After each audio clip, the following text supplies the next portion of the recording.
Hi, this is ggoernert of ggoernert Wealth Management, and this is my Insights and Perspectives podcast.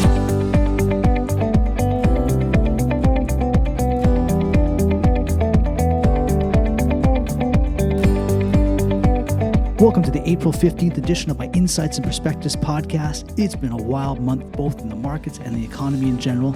In this Protecting Your Wealth segment, I'll be joined by Canaccord Genenuity Chief North American Strategist Martin Roberge, who's just come out with a special report comparing the similarities and differences between our current economic situation and 1929. Back in 29, bond yields were rising, inflation was rampant, and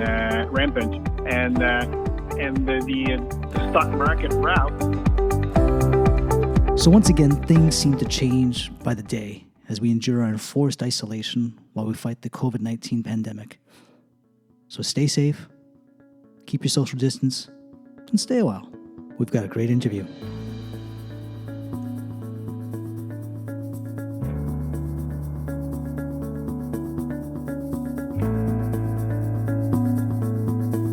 My guest today is Canaccord Genenuity portfolio strategist Martin Roberge. Welcome, Martin. Thanks for having me. Well, I appreciate you taking the time here. Now, you just came up with a really important report, special report, saying why a replay of 1929 is unlikely. Can you walk me through some of your thoughts? Because I know that that's something, that seems to be bubbling under the surface with a lot of people. The decline was so precipitous, and we haven't had an unemployment rate like this so quickly since then. So can you maybe walk through some of your arguments why or why not that this is not 1929? First, just from the market perspective, we have to remember that this time around, the bond market acted as a stabilizer to portfolios. Just back in 29, bond yields were rising, inflation was rampant, and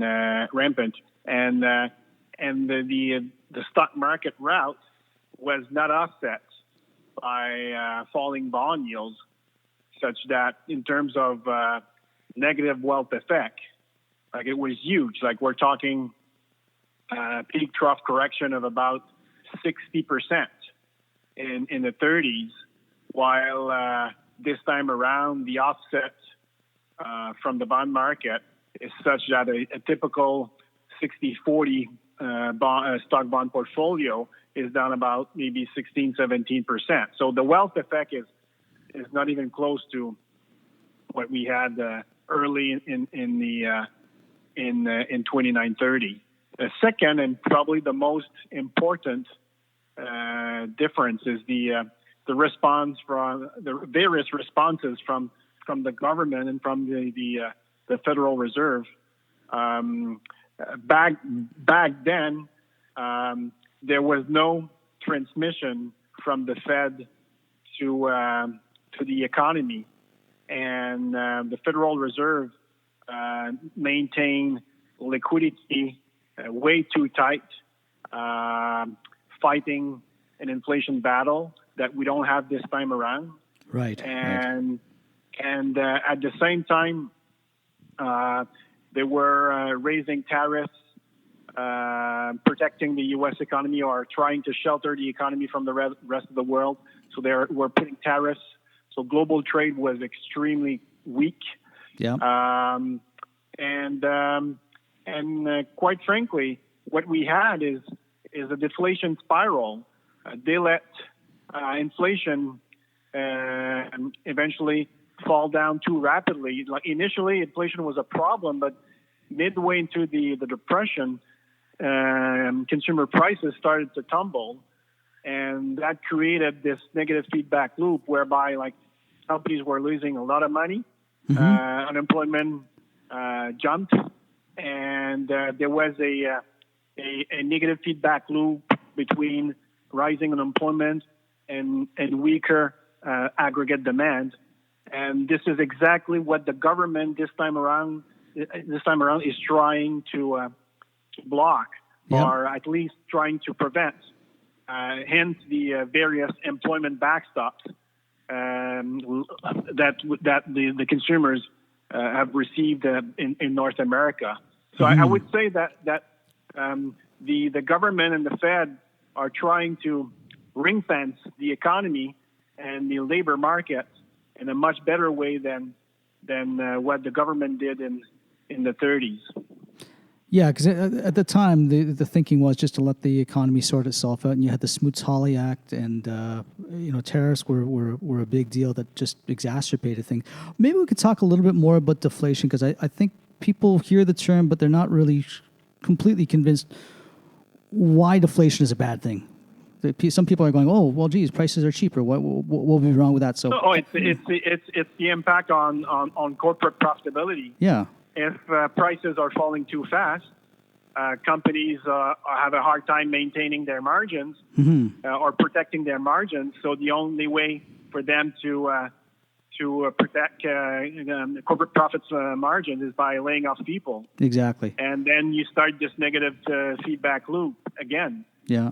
So that's why we always talk about good inflation, and good inflation is around 2%, because it gives some pricing power to companies, allowing them to grow their earnings and profits, and making sure that they continue investing, and that keeps the economy going, and that maintains people employed. And that's the natural business cycle sequence where companies are growing earnings, protecting margins, and maintaining their payroll full to make sure that they service the demand. So in a world where you have deflation, again, the only offset is cutting back on labor, which means that you're boosting the unemployment rate, and the end game is eventually like a problem with consumer demand.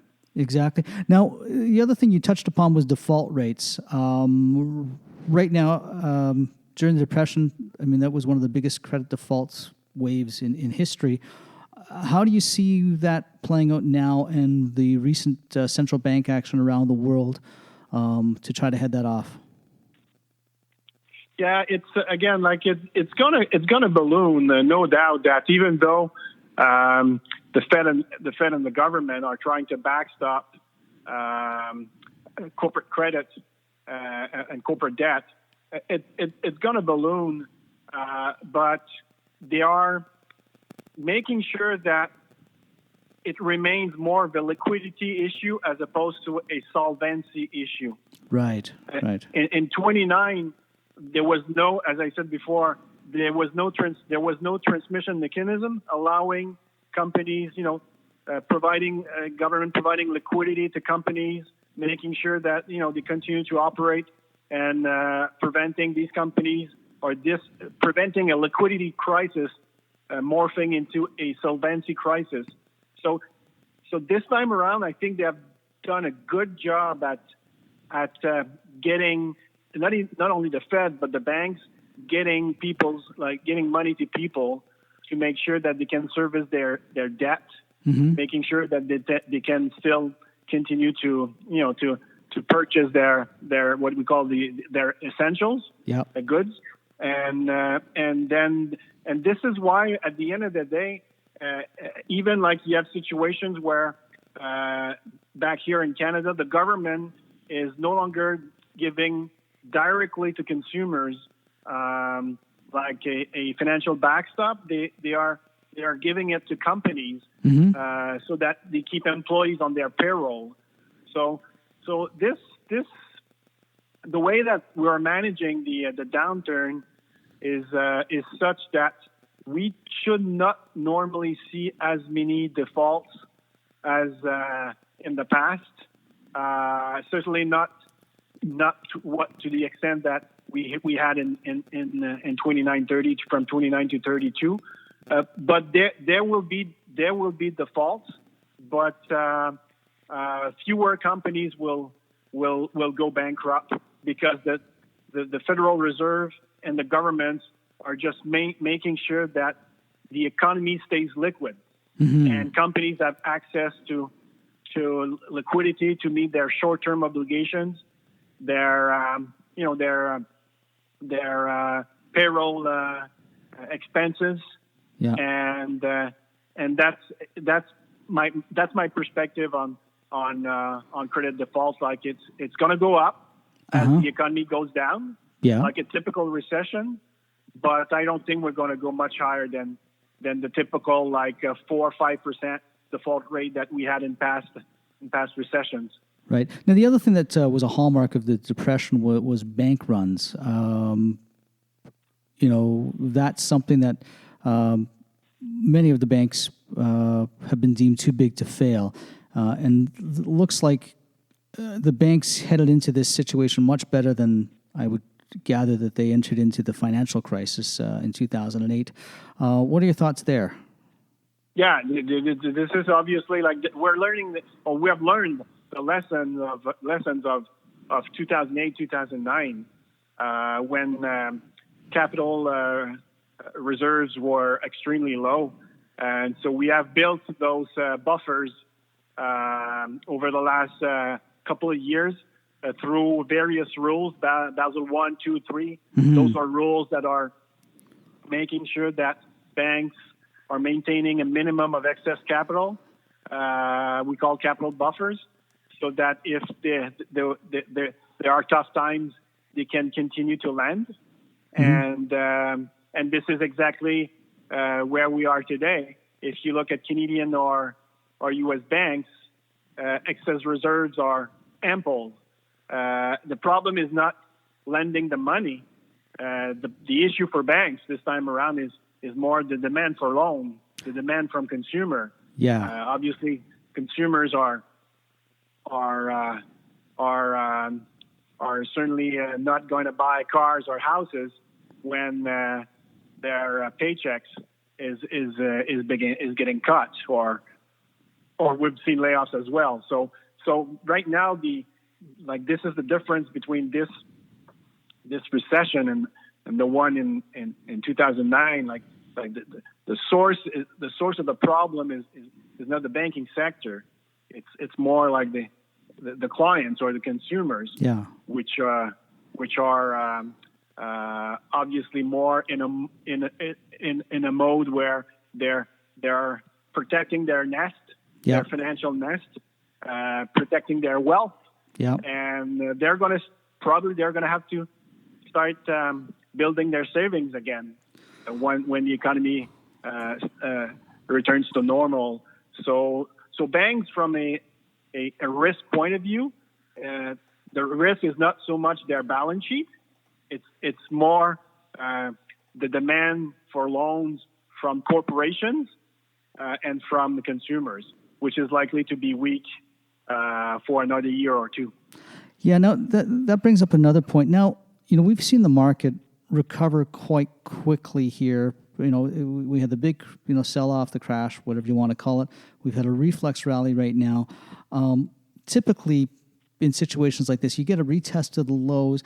How do you? It's a two-part question. First, how do you see the market going forward over the next little bit? And what are your thoughts on economic recovery? Because with all the border restrictions and all the layoffs, and despite what all the government's done, originally I thought this might be more of a V-shaped recovery. I've begun to change my opinion on that this might take longer to get back to some sort of normality than we expect, just because, as I said, people aren't going to start running out and going to bars and restaurants, and I think economic activity is going to be muted for the next little while. Yeah, just the mere fact that the borders. Don't forget, global trade is a big swing factor when it comes to economic growth, and we shut down the borders so rapidly in March that you just cannot believe or think that they are going to reopen the borders as fast as they shut them down. Absolutely not. So no, they're I agree. They're going to reopen gradually the borders, and initially it's going to be mostly manufacturing goods. Yeah. So this explains why it's going to be more of a U rather than a V shape. And also, don't forget, the unemployment rate will not go back down from 15 where we are today, likely headed to 20, to go back down to 3.5% right away. No. So this is going to be a gradual process, and earnings as well. Earnings is what's driving capital spending, and on average, it takes about 3 years after a recession for earnings to go back to where they were before at the peak before the recession. So again, it's the economy has gone down through has gone down by the what we say is that it has gone down by the elevator and it's going to go back up with the escalator, meaning that it's going to be choppy sideways, but it's going to be way slower than what the consensus, I believe, thinks. And the impact on the market is a little bit more tricky. First, we don't always see retests. Okay, as you said, for example, 1929 has been used as a parallel or a possible roadmap. Well, we did not retest the low in 29. And actually, when we have a crash, odds of maybe not retesting are higher because you get such a crash on the downside that the bounce is normally bigger than a typical bounce or a normal bounce. So 1942 is another example. Okay. Where we did not test the low, and don't forget the World War II stopped in 45. Yep. So 3 years before the end of the war, the market bottomed out. So we have to be careful about retest or not. And quite frankly, this should not be the way we approach the market. I think the right way is first, once you've got this reflex rally, and everybody obviously happy about the reflex rally, it becomes a market of stock as opposed to a stock market. Right. Some stocks, have rebounded, but not to their full, but maybe the full extent that we should think that the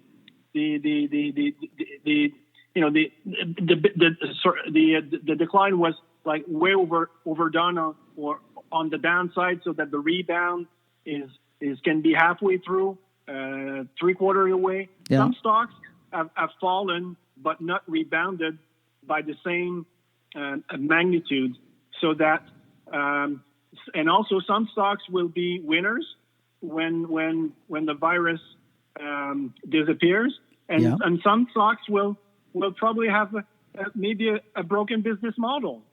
So, and this is why, as a macro investor, we are strategists. We are useful on the way down, maybe to look and pay attention to risk, but on the way up, I think it's a market of stocks, and this is where the advisor, the role is very important, because it's important to certainly increase the quality of portfolios, but making sure that the positioning of the portfolio is right for when business comes back to normal. And as I said before, there will be winners and losers, and this is exactly the time people should be taking to get the right portfolio with the right stocks to play the right investment teams when things go back to normal. So now, what do you think about the volatility index right now? It's come down quite a bit off the peaks, but it's still trading 45, 46, which is far off of a normal market. Any thoughts there? Yeah, I follow volatility on the side.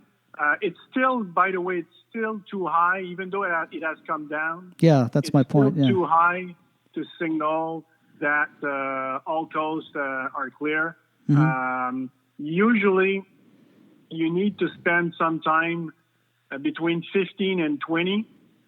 And the volatility comes down, can come down, not necessarily if the market rises. We can have like just stocks going sideways for about 3 months or 6 months, and that will be enough to get volatility down. You know, no, why. Yes, sir. Go ahead. Yeah, this is why we're running asset mix models, and one of the prerequisites for these models to flash green again is you need to have this VIX falling below 20. So we're at 37 today, but we need to see more of a decline, and that's obviously maybe a few weeks away, I would say. Okay, now what's your sense? Talking with the institutional investors, and what's your sense getting from them? Now, Q1 earnings, we just picked up maybe 2 or 3 weeks of the crisis. Now, Q2 is going to be awful. And that's going to start coming out, beginning of July. Probably get some warnings throughout June. What's your sense to the reaction of the market right now? Is your sense that the market is just going to throw that away and go, hey, let's just look at 2021, 2020s, we'll forget about it? Or is it going to be the, oh my God, what just happened? This is awful reaction. Any sense there? Yeah, the key is they're not going to throw it away necessarily. It looks like the market is looking beyond the earnings valley, but it will depend. It will depend on the magnitude of the earnings decline, because if you go back historically, the typical earnings contraction is about 22% for the S&P 500. I'm assuming 30 this time around. Wow. But some folks are saying it might be even like 40, 50. And the reason why it's important, because the snapback, once you go through the recession, historically from the bottom, you rarely grow your earnings by more than 20, 25%. Right. So if you go down 30, 35, and you go up 20, you're not back above your high water mark. Right. And the problem becomes that if you fall too much, let's say you fall 50% and you get to around let's say 100, and your peak is, let's say, 150, you go to 100, and then you rebound maybe 20% in 2021 where you're at 120, you're still far from 150. Exactly. And that the multiple that you're willing to put on 2021 might be a well thought of multiple, but if you don't know about the E, if there's too much volatility around the earnings, well, your multiple, whatever multiple you use, could be too high. So I think it's still an open question, but the magnitude, and we should see through companies' guidance, we should know how deep could be the earnings contraction. My fear is that we don't provide guidance, and the market assumes that we have a V-shaped recovery in the economy, right? And the earnings growth outlook becomes or remains back-end loaded. Yep. And if we don't have this V recovery in the economy, earnings in the second half of the year will disappear as well. And that could create, when you were asking me a minute ago, how could the market shape up for the balance of the year? It could well be that if we make new lows or we test new lows, it is later this year. Okay. Right. And that's a risk. I think that the risk of the downside are more concentrated in the second half of the year, counterintuitively, especially if 2020, the second half, is a wash in terms of earnings growth. No, that's a good point. Now, other thing, you've been on the podcast many times, and last year we had been talking about how cautious you were. You had the gold trade put on at one point. What's your outlook for gold going forward here, and maybe on the copper side, some of the commodities? Yeah, still gold looks well, obviously now it's becoming a consensus trade. Yeah. The good, well, sometimes the consensus can be right. The consensus is not always wrong. Exactly. The good thing about the performance of the gold sector lately is that it's been rallying for the right reasons. And what are those reasons? You remember that last year, gold was doing well as a hedge against the U.S.-China trade war. Okay? Right. So gold was seen as a protective or a put option on markets or on the economy. But this can last, but there's a limit to this protection trade, and gold has to eventually behave like an inflation asset. Right. And historically, late in the bull market for gold, this is what drives the gold and the gold equities. And what we've seen lately is exactly it.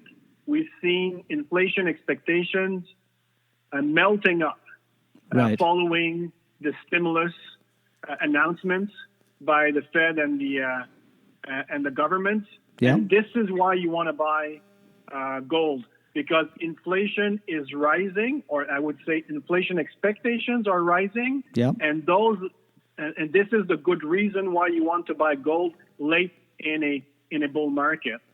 So the good thing is that now technically we have moved above the July 2016 peak and the peak August peak last year. So the market is basically, or the bull market is likely to retest the highs of 2011, 2012, when gold hit 1900. Yeah. And this is and that's the last phase. But we have labeled this phase number 2. Right. Phase number 2 are very powerful. On average, they return 160% over almost 2.5 years. So the bad news is that the easy money has been made. Right. The good news is that we're probably 2/3 of the way into the bull market. Right. And maybe for copper, which is more economy sensitive, it is likely that we saw the low a few weeks ago. And the reason why I say that is that the Chinese monetary authorities are now taking the baton, like the Fed has done everything it could. The U.S. government has done everything it could. Now China, over the past two days, have delivered extremely bold fiscal stimulus. Yeah. And now they're catching up to the Fed.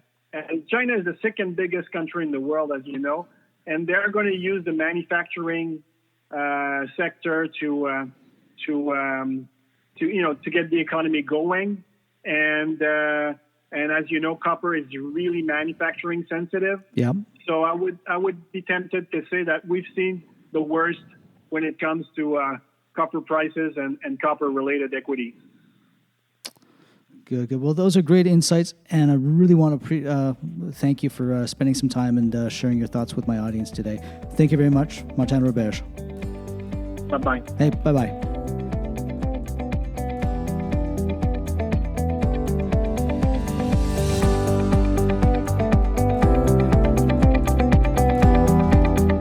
Hey, thanks for listening. Don't forget to subscribe and visit us at our website at ggoernert.com. That's ggoernert.com. Thanks again.